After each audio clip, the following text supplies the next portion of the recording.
इस साल पिछले 50 साल की औसत मानसून बारिश से सबसे कम बारिश होने वाली है।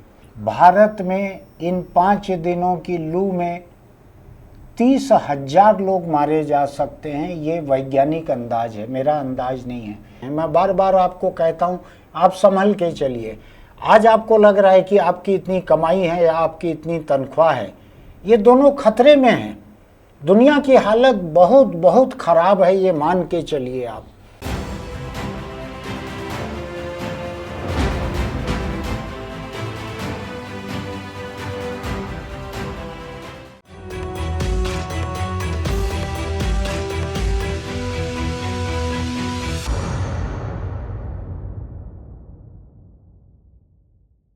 नमस्कार, मैं छत्तीसगढ़ अखबार के YouTube चैनल इंडिया आजकल के स्टूडियो से सुनील कुमार।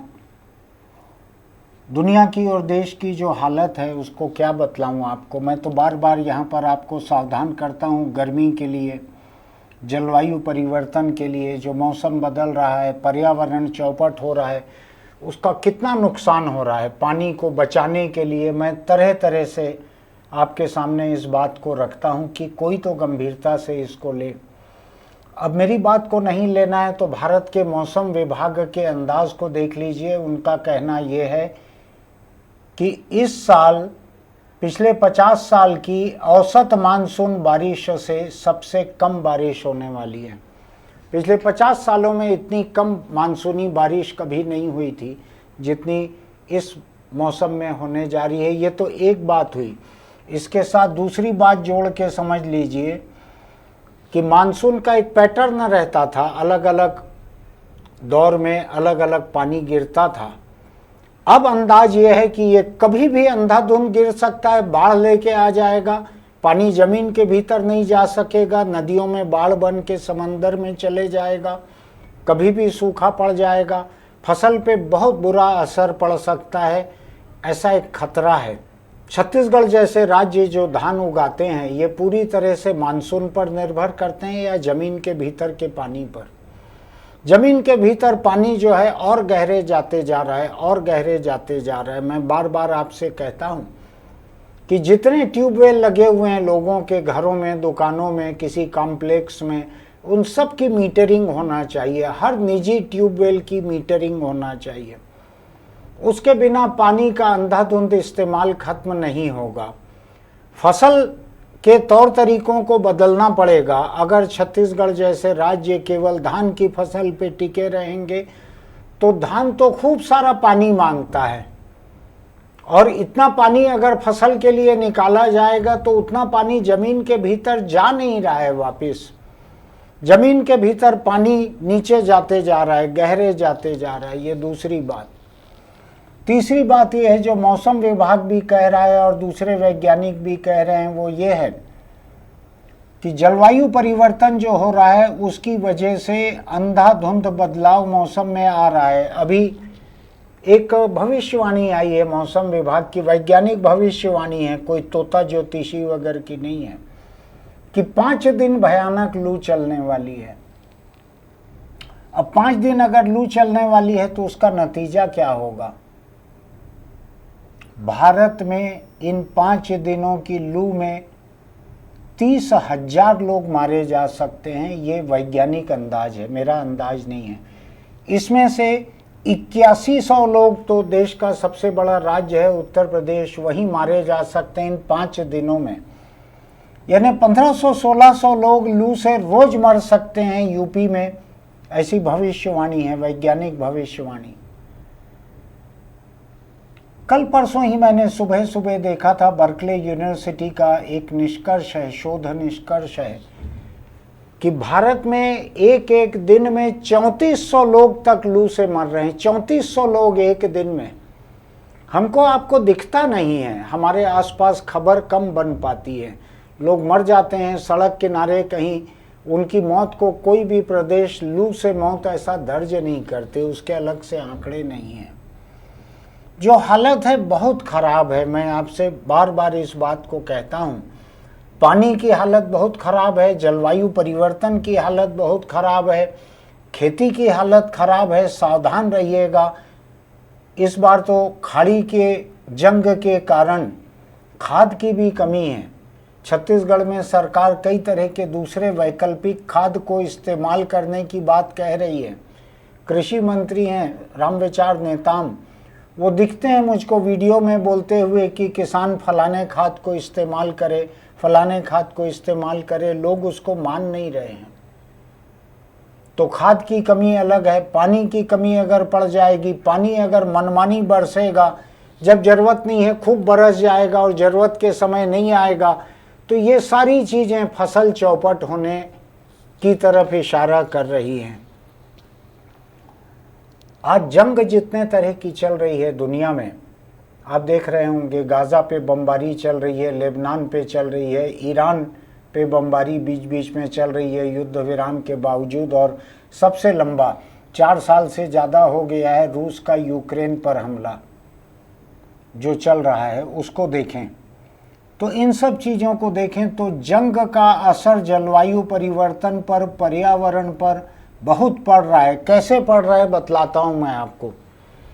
जंग के लिए जितने ड्रोन बनते हैं, फाइटर प्लेन बनते हैं, जितने बम बनते हैं, जितनी सबमरीन बनती हैं, जितने जहाज बनते हैं, इन सब का पर्यावरण पर एक असर पड़ता है। इनके लिए लोहा बनता है, हथियार बनते हैं, ये ढेरों फ्यूल खाते हैं, डीजल खाते हैं, पेट्रोल खाते हैं, ढेर सारा। एक विमान उड़ के आता है, जाने कितने हजार लीटर पेट्रोल पी जाता है वो। इन सब वजहों से दुनिया के पर्यावरण पर जंग का असर जो है, इसको आप सर्च करेंगे। मैंने तो कुछ एक पॉडकास्ट सुने हैं इसके बारे में। एक कोई ब्रिटिश प्रोफेसर हैं, उन्होंने रिसर्च भी की है। बहुत भयानक असर पड़ रहा है दुनिया पर। कार्बन फुटप्रिंट बढ़ रहा है, प्रदूषण बढ़ रहा है, जहर हवा में फैल रहा है। जितने हथियार हैं वो कोई ना कोई रसायन विस्फोटक लेकर जाते हैं, उससे हवा जहरीली हो रही है। कई तरह का खतरा बढ़ते चले जा रहा है जंग की वजह से। और दुनिया में अभी हथियार बनाने के कारखाने जो हैं वो ओवर टाइम कर रहे हैं।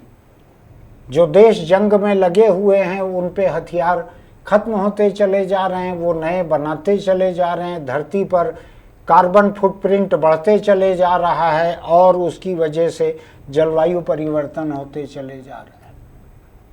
सोच के देखिएगा, हालत खराब है। मैं तो बार बार कहता हूँ, कई लोग मुझको कहते हैं कि मैं दहशत फैलाता हूँ। अब मैं तो भारत का मौसम विभाग चलाता नहीं हूँ कि जो मेरी बात सुन के वो दहशत में कह दें कि इस बार मानसून कमज़ोर आने वाला है।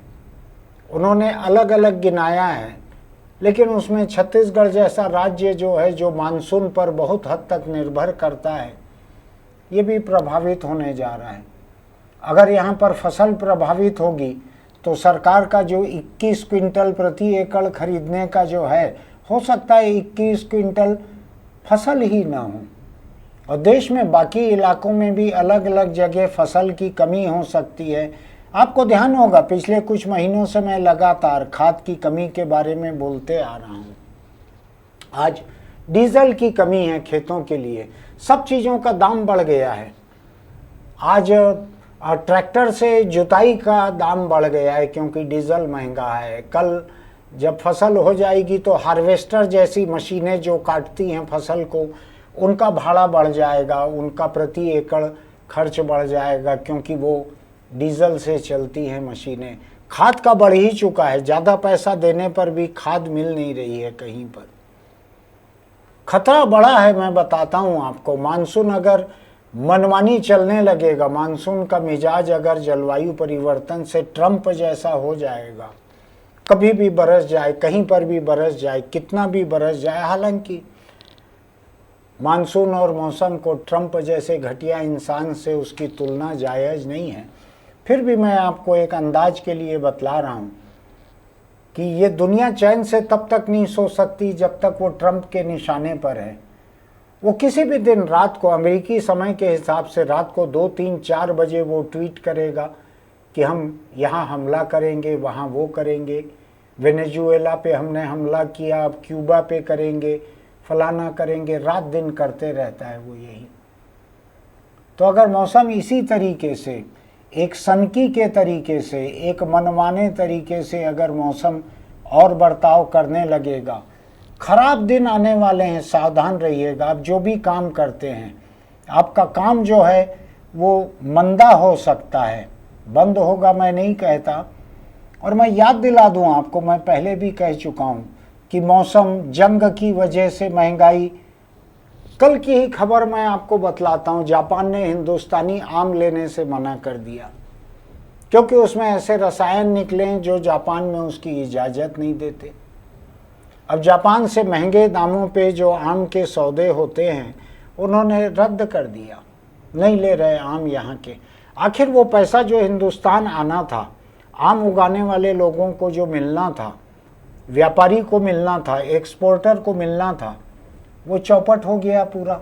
ऐसा कई जगह कई चीज़ों में हो रहा है। गैर जरूरी चीज़ें लोग नहीं खरीद रहे हैं, संभल के चल रहे हैं। मैं बार बार आपको कहता हूँ, आप संभल के चलिए। आज आपको लग रहा है कि आपकी इतनी कमाई है या आपकी इतनी तनख्वाह है, ये दोनों खतरे में हैं। दुनिया की हालत बहुत बहुत ख़राब है, ये मान के चलिए आप। और किसान की हालत तो दिख ही रही है। किसान अपने जानवरों का जो इस्तेमाल करते थे खेती में, अब जानवर बदलने के दिन नहीं रह गए। अब वो जानवरों को बेच नहीं सकते, नए जानवर ले नहीं सकते। अब जानवर को जिंदगी भर किसान को ढोना है, उसके पास खाने को रहे या न रहे। मैं किसी जानवर को काटने की बात नहीं कह रहा हूँ, लेकिन मैं ग्रामीण और कृषि अर्थव्यवस्था के ऊपर जितने तरह के बोझ आज बढ़ रहे हैं, मैं उनकी बात कर रहा हूँ। तो किसान के साथ हमदर्दी रखिए। आपको कोई किसान अगर फिजूल खर्ची करते दिखे, बहुत सारे किसान हैं, औलाद ग्रेजुएट हो गई, पोस्ट ग्रेजुएट हो गई, खेती में काम करना नहीं चाहती, जानवर को नहलाना नहीं चाहती है कि माँ बाप जो हैं और 1 एकड़ बेच दें, उनको स्कॉर्पियो खरीद दें। समझाइए ऐसे लोगों को कि वक्त नहीं है अभी फिजूल खर्ची करने का। एकदम संभल के चलिए आप। न पेट्रोल, न डीजल, न पैसा, कोई चीज़ की फिजूल खर्ची मत कीजिए। दिन इतना खराब आने वाला है, दिन इतना खराब आ चुका है। एक किसान खाद के लिए भटक रहा है, उसको खाद नहीं मिल रहा है। इससे और बुरा दिन उसके लिए क्या होगा। और ऊपर से मौसम विभाग ने कह दिया कि मानसून जो है इस बार 50 साल में सबसे कम आने वाला है। सोच के देखिएगा, दिन खराब आने वाले हैं। संभल के रहिए, अपने परिवार को बचा के रखिए, पैसों को बचा के रखिए, तैयार रहिए, दिल को कड़ा करके रखिए, कमर को कस के रखिए कि किफ़ायत से कैसे जी सकेंगे। बस इतना ही कहूँगा मैं अभी एआई के खतरे आपको नहीं गिना रहा हूँ, जिसकी वजह से अंतहीन नौकरियां जाने वाली हैं। एआई केवल बोरा नहीं उठा पाएगी, केवल सीमेंट गारे का घमेला नहीं उठा पाएगी। एआई जो है उसका रेस्तरां के किचन में अलग अलग चीज़ों को पकाने में एआई का इस्तेमाल दुनिया के कई विकसित देशों में होने लगा है। यहाँ पे कब तक असर होगा ऐसा मुझको नहीं मालूम है, लेकिन तय मान के चलिए कि ये जो एक गाना चल रहा है ना इन दिनों, महंगाई डायन, क्या ऐसे कुछ गाना आता है ना, तो कल के दिन आप महंगाई की जगह एआई डायन कि सैया तो बहुत कमात है, एआई डायन खात जात है, ऐसा एक गाना आने वाला है। ये महंगाई डायन खात जात है ऐसा कुछ है, वो एआई डायन खात जात है ऐसा दिन आने वाला है। संभल के रहिए, पैसे को बचा के रखिए, किफ़ायत से जीने के लिए, अभाव में जीने के लिए अपने आप को तैयार करके रखिए। ना आए उतना बुरा दिन अलग बात है, लेकिन अगर दिल को कड़ा करके रखेंगे तो कल के दिन आपको सहूलियत रहेगी। फिर मिलेंगे। आपको लगता है कि मेरी बात लोगों के किसी काम की है तो अपने दोस्तों को इसका लिंक भेजिएगा, परिवार के लोगों को भी भेजिएगा जो आपको कहते होंगे कि आज बाहर खाने चलना है, ले चलो, मॉल ले चलो, कुल्फ़ी आइसक्रीम खिलाओ, चिकन खिलाओ, कई तरह के शौक़ रहते हैं परिवार के। उनको ये वाला वीडियो दिखाइएगा कि दिन खराब आने वाला है और एक आदमी है जो कह रहा है कि बचा के रखो पैसा। चलते चलते एक छोटी सी सलाह कि अगर आप दोपहियों पर चलते हैं, चलाएं चाहे पीछे बैठें, तो हेलमेट लगा कर रखिए। हेलमेट का बेल्ट नीचे ज़रूर लगा कर रखिएगा। कर्नाटक में जो नया सीएम बनने जा रहा है या बन चुका होगा आज, डी शिव कुमार, उनकी फोटो देख रहा था मैं। मोटरसाइकिल चला रहे हैं, सिर पे हेलमेट रखा है, ढक्कन जैसा, नीचे बेल्ट खुला हुआ है। ये किसी काम का नहीं है, ये कुछ नहीं बचाता किसी को। तो आप चलाएं कि पीछे बैठें, आपके जेब में अंतहीन पैसा हो, आप हर चालान पे 500-500 रुपया एक एक का दे सकते हैं, कितना भी, बहुत लोगों के पास है पैसा। लेकिन मत कीजिए ऐसा। जब मौत आएगी ना किसी हादसे के हालत में, तो आप उसको, मौत को रोकने के लिए कितना भी पैसा काम नहीं आएगा। फिर मिलेंगे।